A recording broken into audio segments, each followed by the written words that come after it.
Her glossy lips parted in a smile. She was a charmer, all right, the way she tilted her head to one side and looked up at him through long eyelashes.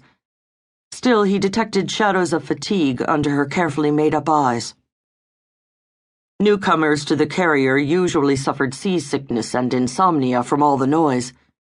"Welcome aboard, ma'am." "I see you've been briefed about me," she said, indicating his notes from the PAO. "Yes, ma'am." "What a surprise. Everyone on this ship has. I swear the U.S. Navy knows more about me than my own mother. My blood type, shoe size, visual acuity, sophomore year biology grade." "Standard procedure, ma'am." Even in lipstick and nylon stockings, the media held no appeal to the military. Still, he respected the way she stood her ground, especially while wearing 3-inch heels. Civilians were advised on practical shipboard attire, but apparently no one had wanted Francine to change her shoes. A tremendous whoosh, followed by a loud thump, rocked the ship. She staggered a little, and he put out a hand to steady her. "Tell me I'll get used to that," she said. "You'd better. We're launching and recovering planes around the clock, day and night. It's not going to stop." He slid open a desk drawer and took out a sealed plastic package. "Take these. I always keep plenty on hand." "Earplugs?" She slipped the package into her briefcase. "Thanks." He motioned her to a chair, and she sat down, setting aside her bag. She took out a palm-sized digital recorder, then swept the small space with a glance that shifted like a radar, homing in on the few personal items in evidence. "You have a beautiful family." "Thank you, ma'am. I think so." "How old are your children?" "Brian and Emma are twins. They're seniors this year. Katie's in 9th grade. And that's Grace, my wife." A world of pain and hope underlay his words, but he prayed the reporter wouldn't notice. Every day he looked at that picture and tried to figure out what would fix this. He'd never deceived his wife before, so he didn't know how to undo the damage he had caused. An ordinary husband would go home, take her out to dinner, and say, "Look, honey, the truth is—" But Bennett couldn't do that from the middle of the ocean.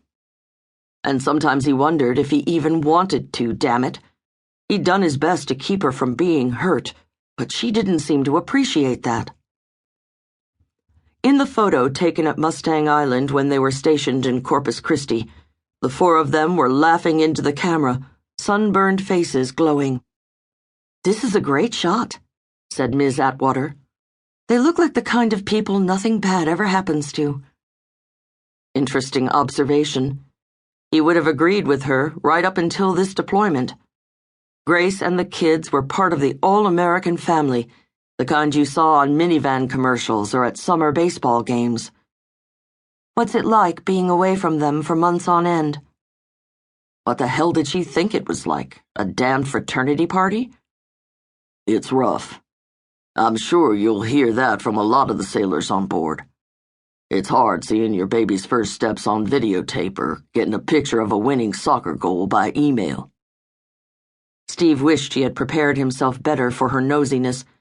He should have barricaded his private self. He was supposed to be good at that. According to Grace, he was the champ. Atwater studied another photograph, this one in a slightly warped frame nearly 20 years old. "But the homecomings are sweet," she murmured, gazing down at the fading image. He couldn't recall who had taken that shot, but he remembered the moment with painful clarity. It was the end of his first cruise after they had married. The gray steel hull of an aircraft carrier reared in the background. Sailors, officers, and civilians all crushed together, hugging with the desperate joy only military families understood. At the center, he and Grace held each other in an embrace he could still feel all these years later. He clasped her so close that her feet came off the ground, one of her dainty high heels dangling off a slender foot. He could still remember what she smelled like. Since that photo was taken, there had been dozens of other partings and reunions.